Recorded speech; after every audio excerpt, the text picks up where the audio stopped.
নমস্কার বন্ধুরা, আমার আরও একটা নতুন রেসিপিতে তোমাদের জানাই স্বাগত। আজকে আমি তোমাদের সঙ্গে শেয়ার করতে চলেছি গাজরের পুরভরা সুজির রসমালাই। দেখতেও যেমন লোভনীয়, খেতেও তেমনটাই কিন্তু টেস্টি। তোমরা ঝট করে বানিয়ে নিতে পারবে আর খেতে এতটা টেস্টি তোমাদেরকে বলে বোঝাতে পারবো না। একদিন বানিয়ে খেলে তোমরা প্রতিদিন বানিয়ে খেতে চাইবে। তো চলো বানানো শুরু করি। এখানে আমি নিয়েছি 4টে গাজর। আমি ভালো করে ছুলে তারপর ধুয়ে নিয়েছি আর নিয়েছি একটা গ্রেটার। এই গ্রেটারটা দিয়ে আমি গাজরগুলো গ্রেট করে নেব। আর এই গাজরটা ছোট গ্রেটার পারলে ছোট গ্রেটার দিয়ে গ্রেট করে নেবে। গাজরটা একদম মেশ হয়, রেসিপিটি বানানো ভালো হয় আর খেতে খুবই ভালো লাগে। তো এইভাবে আমি সবগুলো গাজর গ্রেট করে নেব। আর বন্ধুরা, তোমরা যদি আমার চ্যানেলে নতুন সদস্য হয়ে থাকো তাহলে চ্যানেলটি সাবস্ক্রাইব করো আর পাশে থাকা বেল আইকনটি ক্লিক করো সবার প্রথমে ভিডিও নোটিফিকেশন পাওয়ার জন্য। তো সব গাজর আমার গ্রেট করা হয়ে গেছে। আমি এদিকে চুলায় কড়াইয়া বসিয়ে দিয়েছি। কড়াইয়ে আমি 1 চামচ ঘি দিয়েছি। তারপর গ্রেট করা গাজরগুলো আমি দিয়ে দিচ্ছি। আর ফ্লেমটা কিন্তু এখন লো ফ্লেমে রাখতে হবে, না হলে গাজরগুলো নিচ থেকে লেগে যাবে। তারপর আমি দিয়ে দিলাম 1 চিমটি নুন। মিষ্টির মধ্যে নুনটা দিলে কিন্তু স্বাদটা আরও দ্বিগুণ বেড়ে যায়। তারপর আমি এইভাবে নাড়াচাড়া করে গাজরগুলোকে আমশে নেব। তো গাজরগুলো কিন্তু আমার আমশে গেছে। এইভাবে 2 মিনিট নাড়াচাড়া করলে গাজরগুলো আমশে যাবে। তারপর আমি এখানে দিয়ে দেব 4 চামচ চিনি। আমি বড় সাইজের চামচ দিয়ে 4 চামচ চিনি দিয়ে দিয়েছি। তোমরা তোমাদের স্বাদ মতো দিয়ে দিবে। তো চিনিগুলো দেওয়ার পর আমি খুন্তি দিয়ে ভালো করে নাড়াচাড়া করে চিনিগুলোকে গলিয়ে নেব। আমি 2 মিনিট নাড়াচাড়া করে চিনিগুলোকে গলিয়ে নিয়েছি। তারপর এইদিকে 1 চামচ কর্নফ্লোর আর 1 চামচ জল আমি মিশিয়ে রেখেছিলাম একটা বাটিতে। সেই মেশানো কর্নফ্লোরটা আমি দিয়ে দিলাম। তোমাদের কাছে যদি কর্নফ্লোর না থাকে তাহলে তোমরা এখানে ময়দাও ব্যবহার করতে পারো। 1 চামচ ময়দার মধ্যে 1 চামচ জল দিয়ে এভাবে মিশিয়ে দিতে পারো। কর্নফ্লোরের বেটারটা দিলে গাজরের পুরটা ঘন হয়ে আসে আর রসমালাইটা বানাতে ভালো হয়। তারপর আমি খুন্তি দিয়ে নাড়াচাড়া করে 5 মিনিটের মতো ভেজে নিয়েছি। গাজরটা কিন্তু এইভাবে দালা দালা ধরে এসছে। তারপর আমি 1/2 চামচ ঘি দিয়ে 2 মিনিটের মতো আবার নাড়াচাড়া করে এই গাজরগুলো আমি নামিয়ে নেব। একটা প্লেটে নামিয়ে নিয়েছি, এগুলো ঠান্ডা করে নেব। তারপর আমি আবার চুলায় কড়াইয়ে বসিয়ে দিয়েছি। কড়াইয়ে আমি 2 চামচ ঘি দিয়েছি। ঘির বদলে তোমরা সাদা তেলও ব্যবহার করতে পারো। তারপর আমি এখানে 1 কাপ সুজি নিয়েছি, সেই সুজিটা দিয়ে দিলাম। সুজিটা দেওয়ার পর আর এখন ফ্লেমটা কিন্তু একদম লো ফ্লেমে রাখতে হবে। সুজিটা যেন লাল না হয় সেটা দেখে রাখতে হবে। এইভাবে নাড়াচাড়া করে সুজিটাকে একটু ভেজে নিতে হবে। তারপর আমি খুন্তি দিয়ে ভালো করে নাড়াচাড়া করে 2 মিনিটের মতো ভেজে নিয়েছি সুজিগুলো। তারপর এখানে আমি দিয়ে দিচ্ছি 1/2 চামচ নুন আর 4 চামচ চিনি। সুজির মধ্যে চিনিটা দিতেই হবে, মিষ্টি হবে তবে খেতে ভালো লাগবে। তারপর আমি আবার খুন্তি দিয়ে একটু নাড়াচাড়া করে এখানে আমি দিয়ে দেব 1 কাপ সুজি নিয়েছি, আমি এখানে 2 কাপ জল দিয়ে দেব। মানে 1 কাপ সুজি নিলে 2 কাপ জল দিতে হবে। যদি 2 কাপ সুজি নাও তাহলে 4 কাপ জল দিয়ে দিবে। তারপর আমি জলটা দিয়ে ফ্লেমটা এখন মিডিয়াম টু হাই রেখে এখন আমি এই সুজিগুলো নাড়াচাড়া করে জাল করে নেব।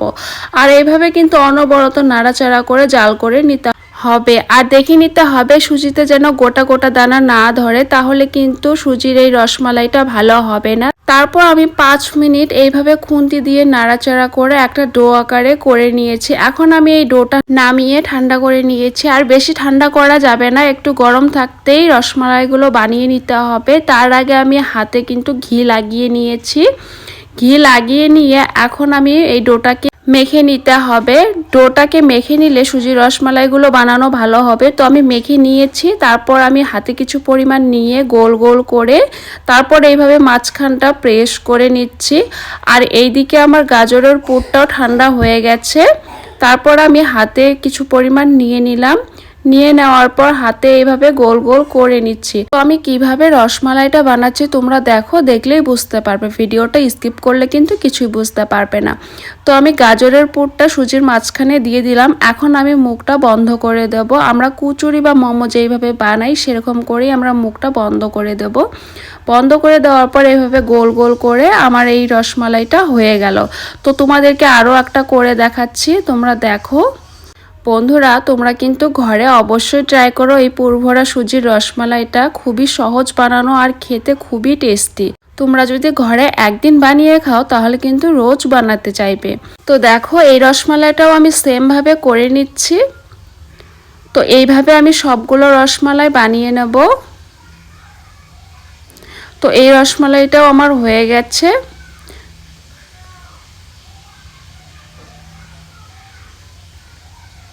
তো এইভাবে আমি সবগুলো রসমালাই বানিয়ে নিয়েছি। আর এখন আমি নিয়েছি একটা চাক্কু দিয়ে আমি এইভাবে মাঝখানে কেটে নেব। দেখো দেখতে কত সুন্দর দেখা যাচ্ছে আর খেতে যে কতটা টেস্টি হবে তোমরা দেখে নিশ্চয়ই বুঝতে পারছো। এইভাবে আমি সবগুলো রসমালাইয়ের মাঝখানে এইভাবে কেটে নেব। দেখতে ভালো লাগবে, অতিথিকে দিতেও কিন্তু ভালো লাগবে, আর খেতে তো খুবই ভালো লাগে। তো এইভাবে আমি সবগুলো রসমালাই কেটে রাখবো। তার আগে এখানে আমি দুধ নিয়েছি 300 গ্রামের মতো, আমি আগে থেকে চুলায় গরম করতে দিয়েছি। আর এই দুধটাকে এইভাবে অনবরত নাড়াচাড়া করে কিন্তু মালাই বানিয়ে নিতে হবে। তো আমি এইভাবে 2 মিনিটের মতো জাল করে নেওয়ার পর আমি দিয়ে দিয়েছি 3 চামচ চিনি। চিনিটা দেওয়ার পর আমি চামচ দিয়ে নাড়াচাড়া করে চিনিটাকে গলিয়ে নেব।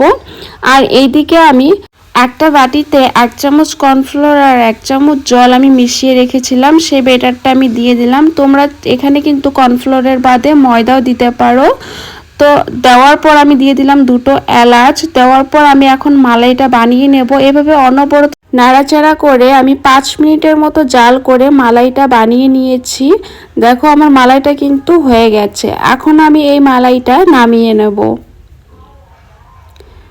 তারপর এইদিকে আমার সবগুলো রসমালাই কিন্তু কাটা হয়ে গেছে। তো মালাইটা আমি নামিয়ে নিয়েছি, সেই কাটা রসমালাইগুলো আমি দিয়ে দিচ্ছি মালাইয়ের উপরে।